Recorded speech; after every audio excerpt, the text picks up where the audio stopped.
Hello everyone, this is Dr. Mudabir. Today I am going to talk about the mechanism of hormone action. As usual हम पहले basic से start करेंगे. पहले हम ये जानेंगे what actually is an hormone, where it is produced from, and दूसरी बात जो हम डिस्कस करेंगे that what are the different types of hormones on the basis of their chemical composition. ये दोनों बातें समझने के बाद ही हम ये समझ सकते हैं that what is the actual mechanism of hormone action. तो अगर हम बेसिक से देखेंगे पहले what is an hormone, हमारी NCERT क्या बोलती है, कुछ बेसिक पॉइंट्स को हम पहले नोट करेंगे.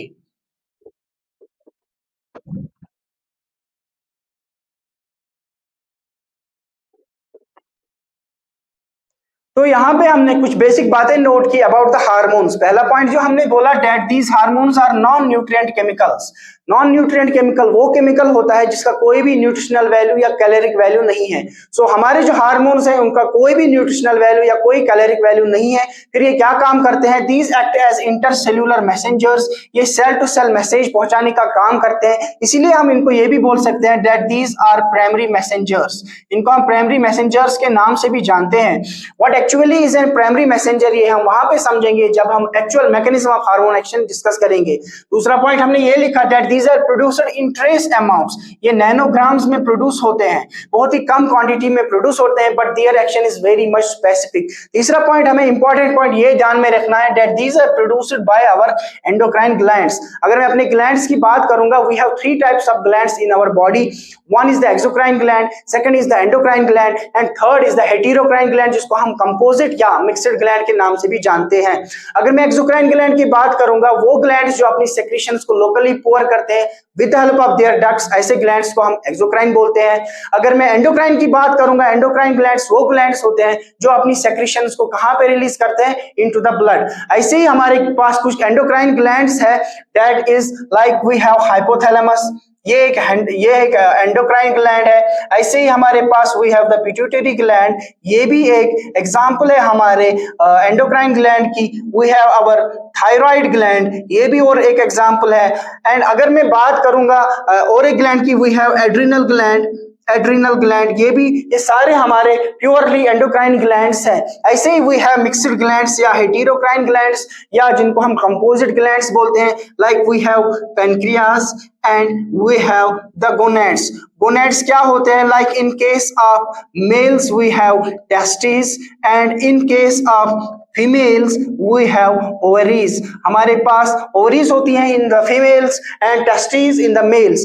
ये टेस्टिस, ओवरीज और pancreas, these are examples of heterocrine glands. कैसे?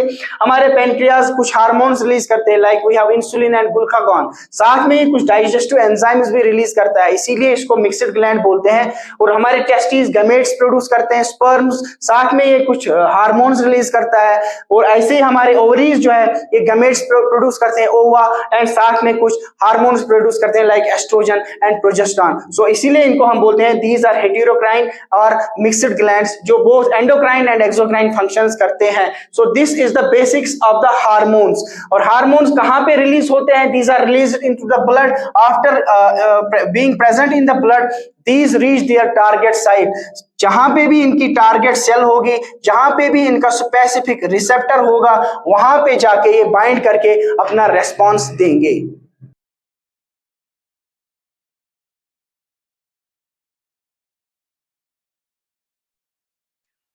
So now let us move to the second important point of our topic, that is the classification or types of hormones on the basis of their chemical nature. अगर मैं hormones की chemical nature को देखूंगा, we get two categories of hormones. One is of the lipid soluble category and second we get the lipid insoluble category of hormones. Lipid soluble hormones को दूसरे नाम से भी जानते हैं. These are also called as steroids.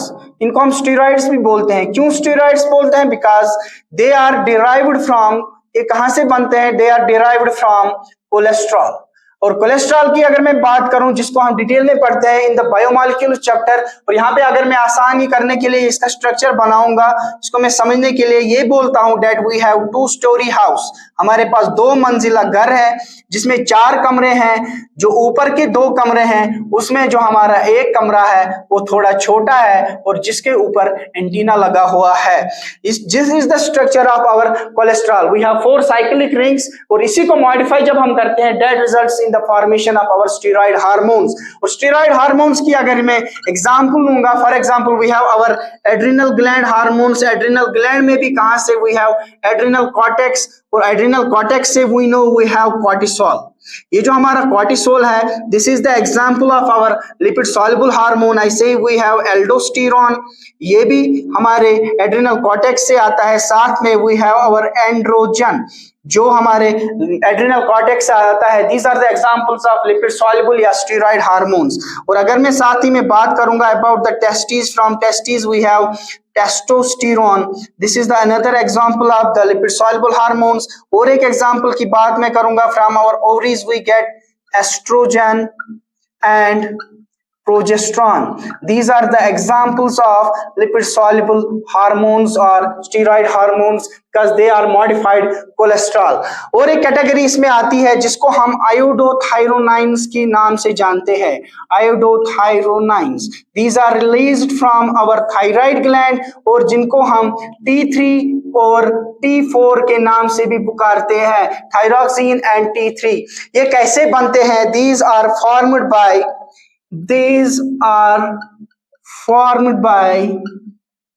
attaching of iodine. This is an important point here. Iodine to amino acid tyrosine. ये कभी कभी क्वेश्चंस पूछे जाते हैं इन द नीट। ये कंफ्यूज होता है, यहाँ पे हमारा अमाइनो एसिड की बात कर रहे हैं लेकिन इसको हम रख रहे हैं in the lipid soluble category. यहाँ पे हमें ध्यान रखना है जो भी thyroid hormones like T3, T4, these are also in the lipid soluble category. क्यों? Because these are formed by attachment of iodine to the amino acid. कौन सा amino acid? This is our tyrosine. जब iodine को हम tyrosine के साथ attach करेंगे, that results in the formation of iodothyronines, और that also come into the lipid soluble category. So ये हमारे कुछ lipid soluble category हार्मोन्स हैं और उनके एग्जांपल्स। अब अगर मैं बात करूंगा हमारे lipid insoluble category को, जिसको हम फर्दर टू कैटेगरीज या टू टाइप्स में डिवाइड करते हैं। One is the amine hormones and second is the peptide और प्रोटीन हार्मोन्स। इसमें दो कैटेगरीज आती है, one is our amine hormones, second is our peptide और protein hormones. Amine hormones amine क्यों बोलते हैं? Because these are modifications of amino acids. Peptide hormones को पेप्टाइड क्यों बोलते हैं? और प्रोटीन्स को प्रोटीन हार्मोन क्यों बोलते हैं? Because these are the polymers of our amino acids. पहले बात करेंगे अमाइन हार्मोन्स की। दीज आर मॉडिफिकेशंस ऑफ इसकी मॉडिफिकेशन अमाइनो एसिड्स की मॉडिफिकेशन से हमारे अमाइन हार्मोन्स बनते हैं। अगर मैं इनकी एग्जांपल की बात करूंगा, इसमें कौन कौन से आते हैं? इसमें हमारे एड्रिनल मेडुला से जो हार्मोन आते हैं, जिनको हम एपिनेफ्रिन या नॉर एपिनेफ्रिन के नाम से जानते हैं, वो hormones they are the example of our amine hormones. ऐसे ही नॉर एपिनेफ्रिन या जिनको हम एड्रिनलिन या नॉर एड्रिनलिन के नाम से भी जानते हैं। These are the examples of amine hormones. ऐसे ही हमारे पास और एक हार्मोन है, that is the dopamine. ये भी एग्जाम्पल हमारी आती है किसकी? These are the examples of amine hormones. क्यों? Because these are modifications of amino acid tyrosine. जब हम टायरोसिन को मॉडिफाई करते हैं तब जो हमारा हार्मोन बनता है, that is अमाइन हार्मोन। कौन सा? एपिनेफ्रिन, नॉर एपिनेफ्रिन या डोपामीन। ऐसे ही we have another hormone like we have histamine. ये कैसे बनता है? This is modified histidine. Histidine is an amino acid. जब उसको मॉडिफाई करते हैं, वहां से जो हमारा हार्मोन बनेगा, that is histamine and that is also an amine hormone या लिपिड इनसॉल्युबल हार्मोन। ऐसे ही we have the another hormone that is serotonin and we have melatonin. These are few examples of the amine hormones। और ये दोनों जो है, these are modifications of tryptophan। ये जो हमारे हार्मोन्स है, these are modifications of tryptophan amino acid। यहाँ पे हमें इंपॉर्टेंट ये याद रखने हैं क्योंकि ये क्वेश्चंस पूछे जाते हैं। Very important is the tyrosine modification. When tyrosine amino acid is modified, it is called as amine hormone. लेकिन जब इसी टायरोसिन अमाइन एसिड के साथ अटैच करते हैं हम iodine, then this becomes the lipid soluble hormone, जिसको हम T3 या T4 के नाम से जानते हैं। This is the very much important point here. और जब हम हिस्टामिन को देखते हैं, this is modification of histidine. जब हम सीरोटोनिन और मेलाटोनिन को देखते हैं, these are the modifications of tryptophan amino acid. अब देखते हैं हमारे पेप्टाइड हार्मोन या प्रोटीन हार्मोन को। पेप्टाइड हार्मोन हम तब बोलते हैं जब हमारे 1 to 49 अमाइनो एसिड आपस में जुड़ेंगे, पॉलीमर बनाएंगे, that hormone is the peptide hormone, या उसको हम पेप्टाइड बोलते हैं। जब मोर देन 50 अमाइनो एसिड्स आपस में जुड़ेंगे, तब जो हार्मोन बनेगा that is the protein hormone. So हम यहाँ पे पेप्टाइड या प्रोटीन हार्मोन में ये बोल सकते हैं कि these are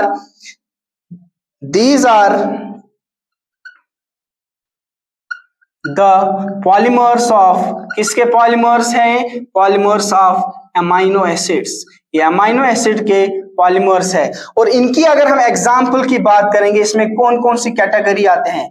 all the hypothalamic hormones, जितने भी हमारे हाइपोथैलेमस से हार्मोन निकलते हैं, like we have oxytocin, ADH, कुछ इनहिबिटरी हार्मोन्स आते हैं, स्टिमुलरी हार्मोन्स आते हैं, we have some releasing hormones from the hypothalamus, that all come under the peptide और प्रोटीन कैटेगरी। ऐसे we have our pituitary gland, जितने भी पिट्यूटरी के हार्मोन्स हैं वो सारे हमारे इसमें आते हैं। Like we have growth hormone, that is also a peptide और प्रोटीन हार्मोन। ऐसे ही हमारा जो हमने पीछे बात की हमारे मिक्स्ड ग्लैंड की या कंपोजिट ग्लैंड की, दैट इज द पैनक्रियाज। उससे जो हार्मोन आते हैं, पैनक्रियाज से जो हार्मोन आते हैं, we have our insulin, this is a peptide hormone, and glucagon, ये हमारे प्रोटीन या पेप्टाइड कैटेगरी में आते हैं। ऐसे we have the we have calcitonin, this is the example of the, and another example is the parathormone, जो parathyroid gland से आता है। These are the example of our peptide or protein hormones. So this is the classification of hormones on the basis of our chemical nature. ये सारी बातें करने का क्या मकसद है यहाँ पे, या इनका केमिकल नेचर है, डिफरेंट टाइप्स क्यों देखने हैं हमें before discussing about the actual mechanism of hormone action? उसका यही रीजन है कि this is the lipid soluble category. तो हमें ये पता है कि जो हमारा प्लाज्मा मेम्ब्रेन है, सेल का प्लाज्मा मेम्ब्रेन है, क्योंकि हार्मोन का मेन मकसद यही है उसको ब्लड में रिलीज होके टारगेट सेल पे जाके बाइंड होना है अपने रिसेप्टर के साथ, और वहां पे उसको अपना रेस्पॉन्स देना है। अब यहाँ पे बात आती है रिसेप्टर की, तो वो रिसेप्टर या तो सेल मेम्ब्रेन पे प्रेजेंट होगा या तो साइटोसॉल या न्यूक्लियस में प्रेजेंट होगा। अब अगर वही हार्मोन का रिसेप्टर हमारे साइटोसॉल या हमारे न्यूक्लियस में प्रेजेंट है, तो हार्मोन को प्लाज्मा मेम्ब्रेन को क्रॉस करके उस रिसेप्टर के साथ बाइंड करना पड़ेगा। This is an important point. जब हमारा हार्मोन प्लाज्मा मेम्ब्रेन को क्रॉस कर सकता है, तो ऐसे हार्मोन को हम बोल सकते हैं that this is the lipid soluble hormone. This can cross the plasma membrane and bind to their receptors present in the cytoplasm और द न्यूक्लियोप्लाज्म, या न्यूक्लियस में होगा या साइटोप्लाज्म में होगा। उसके लिए हमारे हार्मोन का नेचर लिपिड सॉल्युबल नेचर होना बहुत ही जरूरी है। लेकिन जब हमारे लिपिड इनसॉल्युबल हार्मोन्स की बात आती है, then they have their receptors on the plasma membrane. उनको ही हम आगे अब डिटेल में समझेंगे।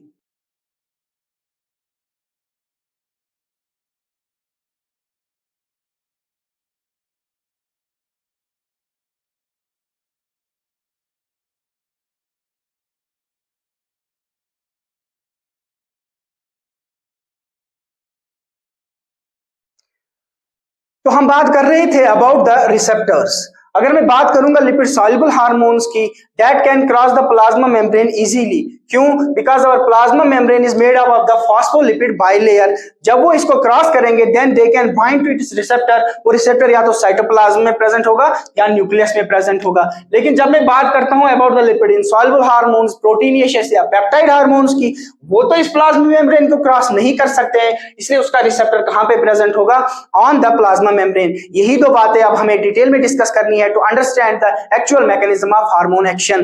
पहले हम बात करते हैं about the mechanism of hormone action of the lipid soluble hormones, जिसके लिए हमारे एनसीईआरटी में हमें एक एग्जांपल दी है of an hormone that is the estrogen. Estrogen कहां से रिलीज होगा ये हमें पता ही है, this is released from the ovary, और ये कहां पे रेस्पॉन्स देगा, इनसाइड द यूट्रस। तो मैं ये मान के चलता हूं ये जो मैंने यहाँ पे प्लाज्मा मेम्ब्रेन बनाया है, this is the plasma membrane of uterus, uterus cell, या हम बोल सकते हैं this is the uterine cell membrane. यहीं पे हमारा एस्ट्रोजन आके इसी सेल में रिस्पॉन्स देगा। कैसे?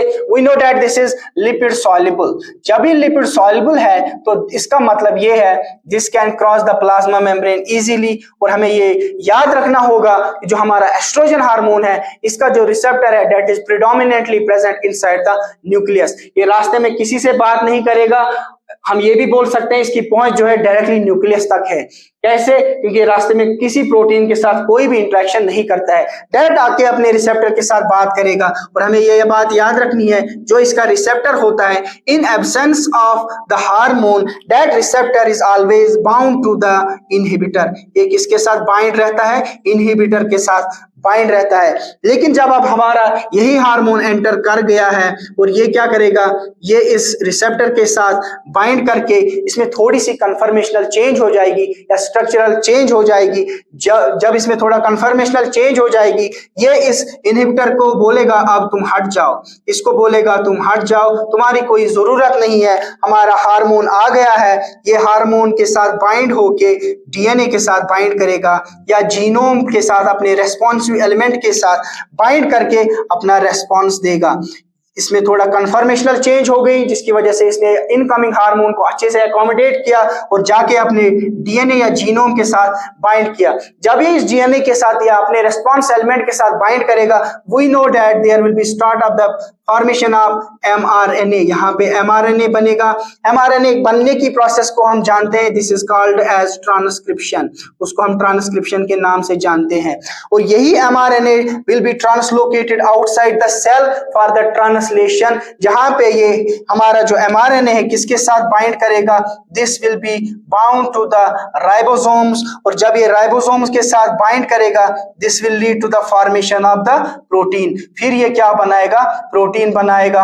और जब प्रोटीन बनाएगा, we know that proteins are the main responsive things in our cell. और यही प्रोटीन्स हमारा क्या देंगे? रेस्पॉन्स देंगे। और this formation of the proteins, इस प्रोसेस को हम क्या बोलते हैं? ये प्रोसेस होती है जिसको हम ट्रांसलेशन के नाम से जानते हैं। This is the translation. जब प्रोटीन बनेगा, यही प्रोटीन हमारा क्या देगा? This will give the biochemical response. Estrogen का बायोकेमिकल रेस्पॉन्स क्या है? ये यूट्रस में यूट्राइन सेल्स का प्रोलिफरेशन कराएगा एंड ग्रोथ कराएगा।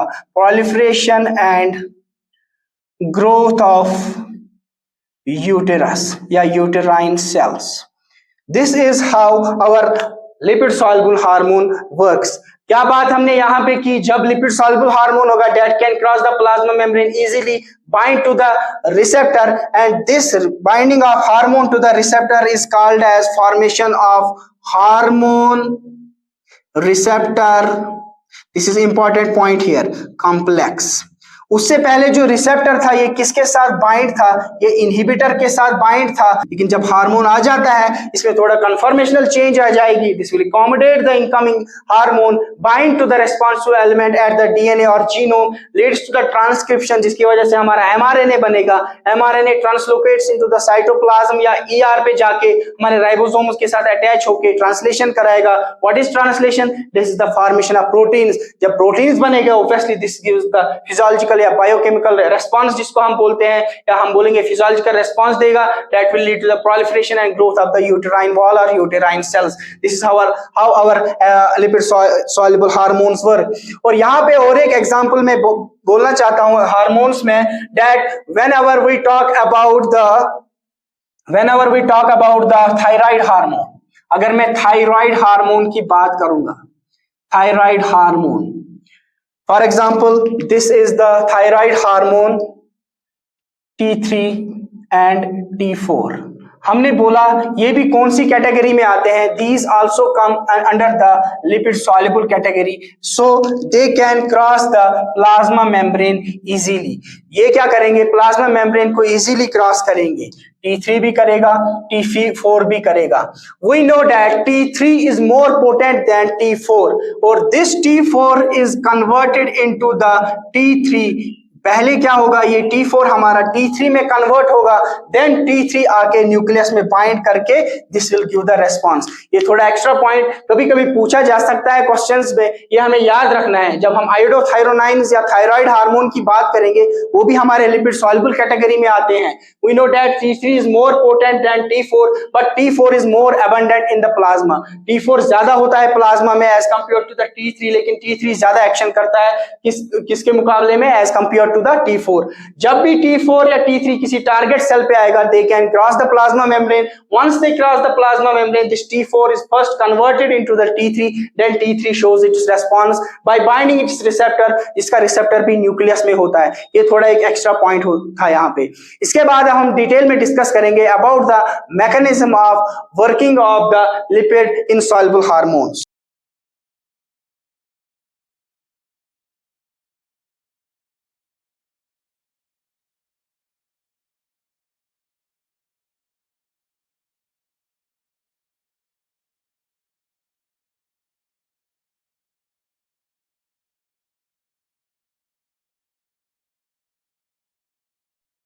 So now let us talk about the mechanism of action of lipid insoluble hormones या proteinaceous hormones।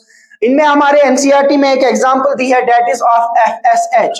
This FSH is released from the anterior pituitary and इसका जो receptor present होता है, that is present on the plasma membrane because this is lipid insoluble। और कौन से plasma membrane पे होगा, on the ovarian cell because this is the follicle stimulating hormone. Whenever this FSH binds to this receptor forming the receptor hormone complex at the plasma membrane, this will lead to the generation of किसका, primary response. इसीलिए in the beginning हमने ये बोला था, these hormones are the primary messengers. और primary messenger जब ये primary response generate करेगा, this will lead to the generation of the secondary messengers. Secondary messengers generate होने के बाद that leads to the biochemical reactions, जिसमें बहुत सारे एंजाइम्स इन्वॉल्व होते हैं। बायोकेमिकल रेस्पॉन्स देगा और ये biochemical response will get changed into the physiological response. Physiological response क्या है FSH का, that it leads to the follicle stimulation, या हम बोलेंगे ये ओवेरियन ग्रोथ कराएगा या ओवेरियन स्टिमुलेशन कराएगा। That is its physiological role. So this is how the lipid insoluble hormones work. कैसे काम करते हैं लिपिड इनसॉल्युबल हार्मोन्स का रिसेप्टर होगा प्लाज्मा मेम्ब्रेन पे, they will generate the primary response bye binding to its receptor, जिसमें conformational change हो जाएगी, नीचे सेकेंडरी मैसेंजर्स एक्टिवेट हो जाएंगे।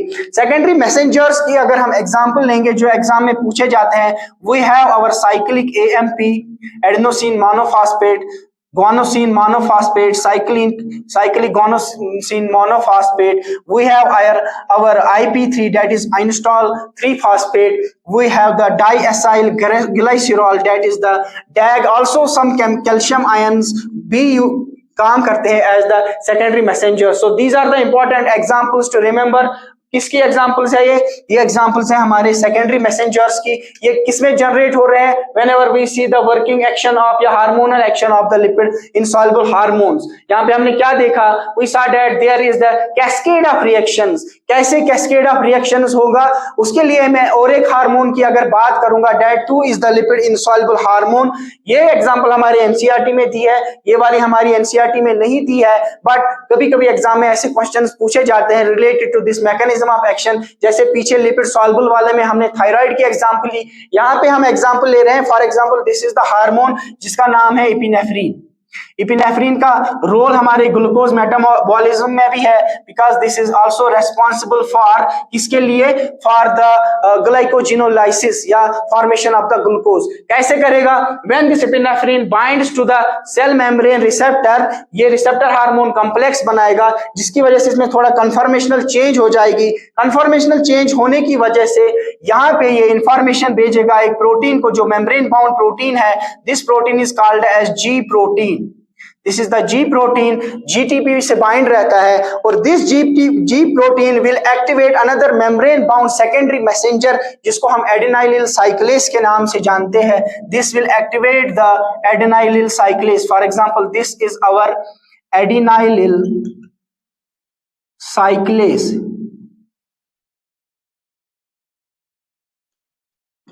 This adenylyl cyclase is responsible for the breaking of ATP. ये ATP को break करेगा किस में?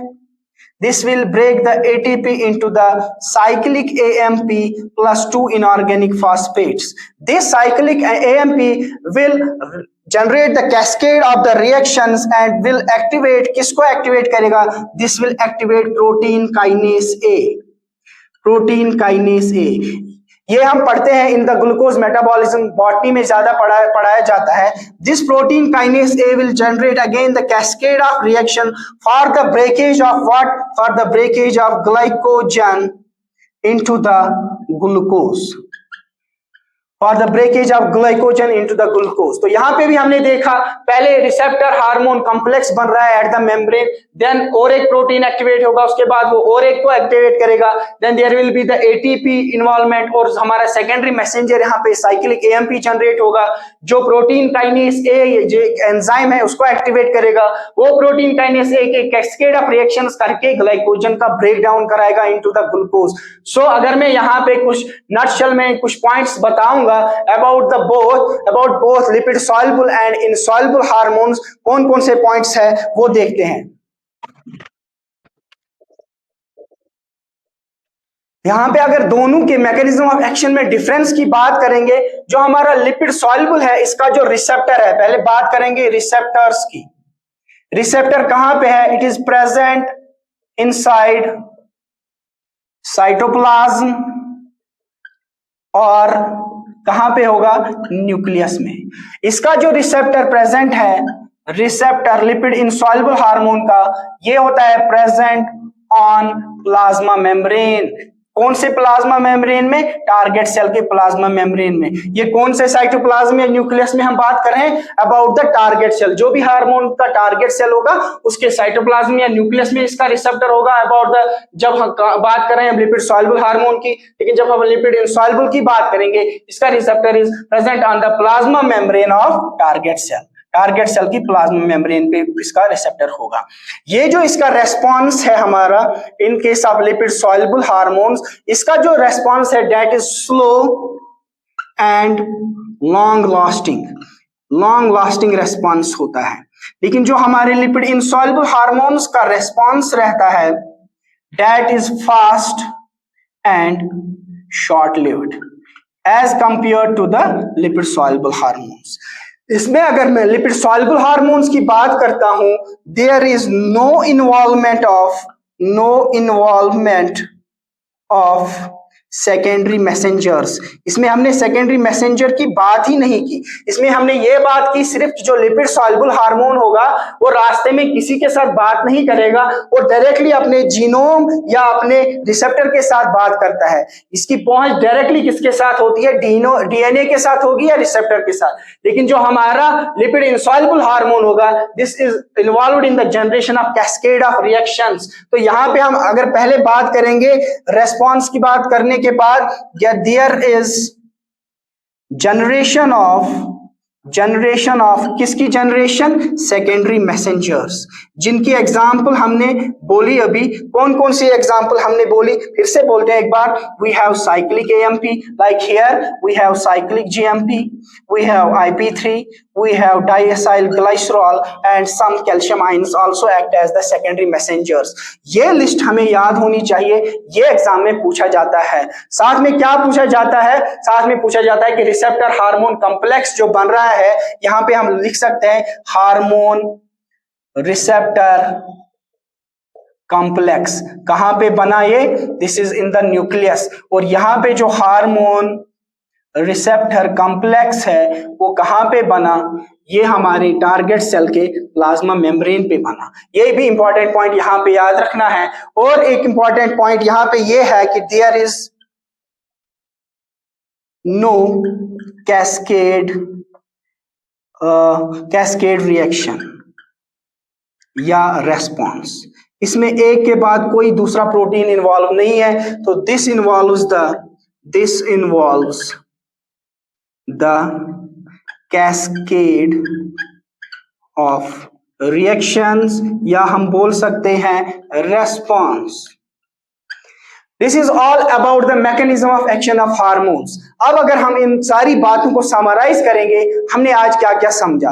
पहली बात हमने ये देखी कि हार्मोन क्या होता है। This is the non nutrient chemical जिसका कोई न्यूट्रिशनल वैल्यू नहीं है, that acts as the intercellular messenger, या हम बोलते हैं that acts as the primary messenger. और ये ट्रेस अमाउंट्स में रिलीज होते हैं, कहां से? फ्रॉम आवर एंडोक्राइन ग्लैंड्स, जिसका एग्जांपल हमने बोला hypothalamus, thyroid, pituitary gland, adrenal gland और mixed glands, pancreas and gonads. उसके बाद हमने बात की about the different types of hormones on the basis of their chemical nature, जिसमें हमने समझा we have lipid hormones and we have the lipid insoluble hormones. Lipid hormones में हमने जब मैकेनिज्म ऑफ एक्शन देखा, हमने देखा इनकी पहुंच डायरेक्ट डीएनए या अपने रिसेप्टर तक है, जिनका रिसेप्टर कहां पे होगा? इनसाइड द न्यूक्लियस और साइटोप्लाज्म, जहां पे ये हार्मोन रिसेप्टर कॉम्प्लेक्स बनाते हैं।